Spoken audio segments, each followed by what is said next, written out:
नमस्कार मित्रांनो, आज आपण नवी मुंबई शहर पोलीस पेपर जीकेचं विश्लेषण घेणार आहोत. तर चला वेळ न वाया घालवता पहिल्या प्रश्नाकडे जाऊया. पहिला प्रश्न बघा, महाराष्ट्र पोलीस दलात खालीलपैकी वरिष्ठ दर्जाचे पद कोणते?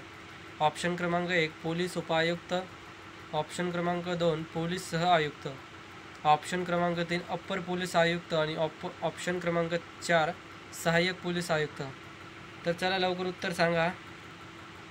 आता यामध्ये वरिष्ठ दर्जाचे पद पोलीस महासंचालक आहे, पण यांनी आयुक्तालयपर्यंत विचारलेले आहे, त्यामुळे आपल्याला आयुक्तालयपर्यंतच विचार करायचा. तर सांगा लवकर.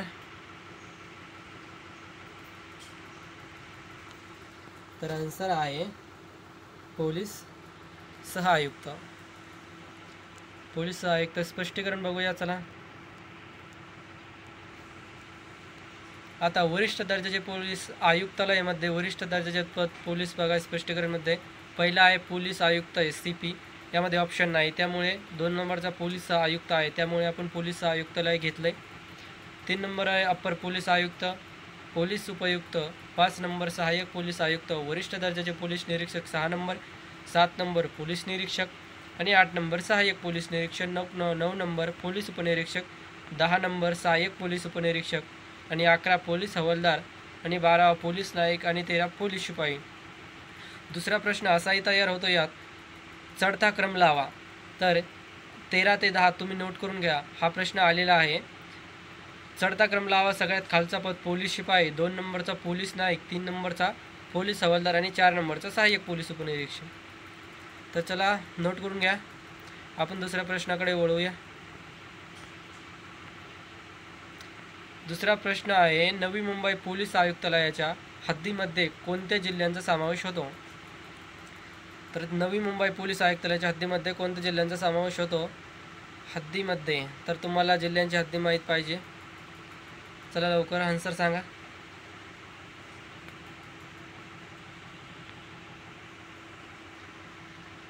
तर आन्सर आहे ठाणे व रायगड. स्पष्टीकरण बघूया आपण.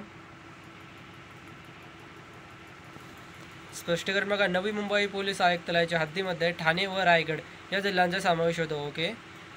नवी मुंबई आयुक्तालयाची हद्द बघा दिघा ते पनवेल उरणपर्यंत पसरलेली आहे. सध्या नवी मुंबई पोलीस आयुक्तालयाअंतर्गत 20 पोलीस ठाण्यांचा समावेश आहे. नोट करून घ्या, किती अंतर्गत आहे? 20 पोलांचा समावेश आहे. आपण तिसऱ्या प्रश्नाकडे वळूया. चालू घडामोडीचा प्रश्न आहे बघा, मुंबईला खूप येतात. नुकताच पार पडलेला T20 वर्ल्ड कप क्रिकेट मालिकेचा मॅन ऑफ टुर्नामेंट कुणाला घोषित करण्यात आला? सांगा लवकर सांगा.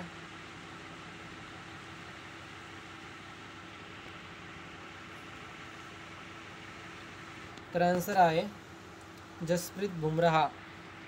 माहीतच असेल, फास्ट बॉलर आहे. स्पष्टीकरण बघूया. जसप्रीत बुमराहला टुर्नामेंटचा सर्वोत्तम खेळाडू म्हणून निवडण्यात आला. ओके. बुमराहने 2024च्या T20 वर्ल्ड कपमध्ये 15 विकेट घेतले होते बघा, 15 विकेट. अंतिम सामन्याचा मॅन ऑफ द मॅच विराट कोहलीला मिळाला. नोट करून घ्या. समोरच्या प्रश्नाकडे वळूया. चौथा प्रश्न, हे पण चालू घडामोडीचा प्रश्न आहे बघा. 2 जुलै 2024 रोजी हाथरस शहरामध्ये आयोजित एका धार्मिक कार्यक्रमाच्या चेंगराचेंगरीने होऊन 100पेक्षा जास्त लोकांचे मृत्यू झाले. हाथरस हे ठिकाण कोणत्या राज्यात आहे? बघा तुम्ही ऐकलंच असेल न्यूजमध्ये तेव्हा. सांगा लवकर. तर आन्सर आहे UP उत्तर प्रदेश. स्पष्टीकरण बघूया. उत्तर प्रदेशातील हाथरस येथे सत्संगादरम्यान झालेल्या चेंगराचेंगरीत 121 जणांचा मृत्यू झाला बघा, 121 जणांचा मृत्यू झाला होता. नोट करून घ्या. समोरच्या प्रश्नाकडे वळूया आपण, वेळ न वाया घालवता.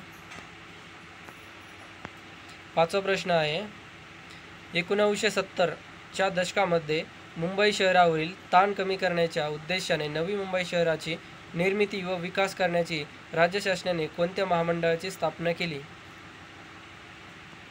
ऑप्शन क्रमांक 1 म्हाडा, ऑप्शन क्रमांक 2 सिडको, ऑप्शन क्रमांक 3 हुडको आणि ऑप्शन क्रमांक 4 MSIDC. तर सांगा आन्सर. सोपा आहे बघा. तर आन्सर आहे सिडको. कोणती? सिडको. स्पष्टीकरण बघूया. सिडको म्हणजेच काय? City and industrial development corporation of Maharashtra म्हणजे सिडको. महाराष्ट्र शहर आणि औद्योगिक विकास महामंडळ ही महाराष्ट्र राज्यातील एक सरकारी संस्था आहे.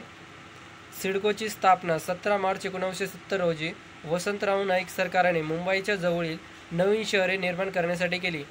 बघा, हा पॉईंट आहे, नोट करून घ्या.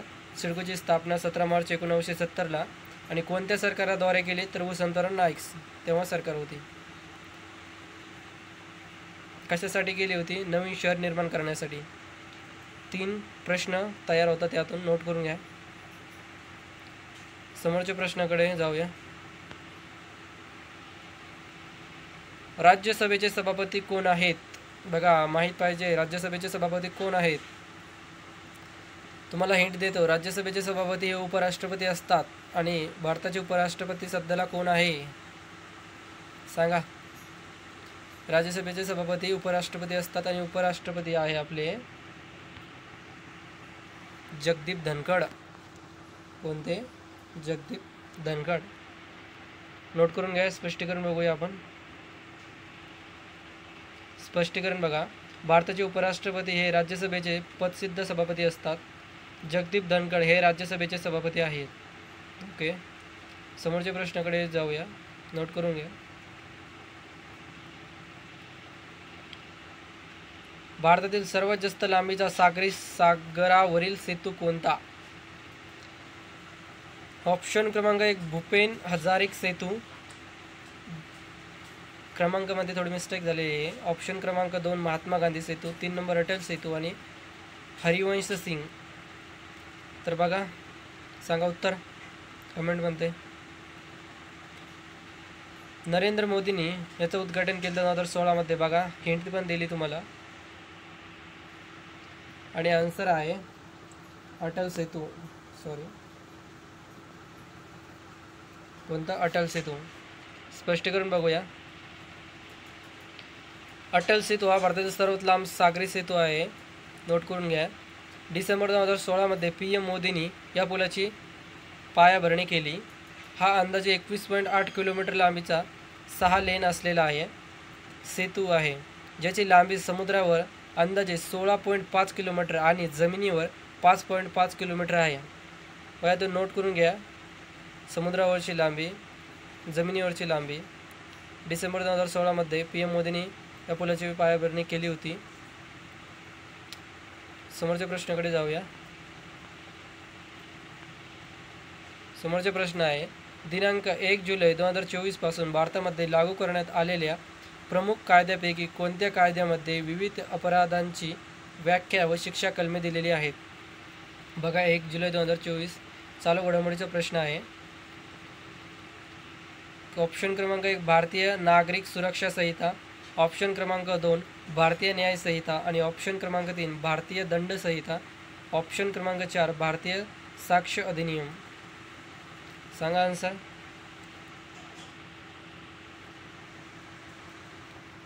तर आन्सर आहे भारतीय न्याय संहिता. स्पष्टीकरण बघूया आपण.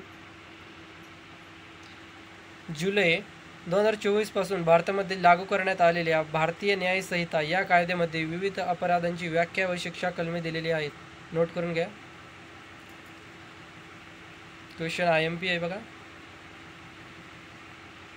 समोरच्या क्वेश्चनकडे जाऊया. रशियन बनावटीच्या कोणत्या आधुनिक ॲसॉल्ट रायफलचे उत्पादन भारतामध्ये केले जाते? बघा, थोडा हार्ड आहे. सांगा लवकर. आन्सर आहे AK-203 लक्षात ठेवा, नोट करून घ्या. AK-203 स्पष्टीकरण बघूया. भारत रशियन संयुक्त उपक्रमाने उत्तर प्रदेशातील अमेठी येथे AK-203 असॉल्ट रायफलचे उत्पादन सुरू केले आहे. बघा, उत्तर प्रदेश UP मध्ये केले आहे. इंडो रशियन रायफल्स प्रायव्हेट लिमिटेडने भारतात AK-203 रायफलच्या उत्पादनामध्ये 100% स्थानिकीकरणाचा उद्दिष्ट सुनिश्चित करण्याची योजना आखली आहे. नोट करून घ्या. समोरच्या प्रश्नाकडे जाऊया. चंद्राच्या दक्षिण ध्रुवावर यशस्वीपणे लँडर उतरवणारा जगातील पहिला देश कोणता? हा प्रश्न तर यायलाच पाहिजे मात्र. सांगा आन्सर, सांगा. आन्सर आहे आपला भारत. स्पष्टीकरण बघूया.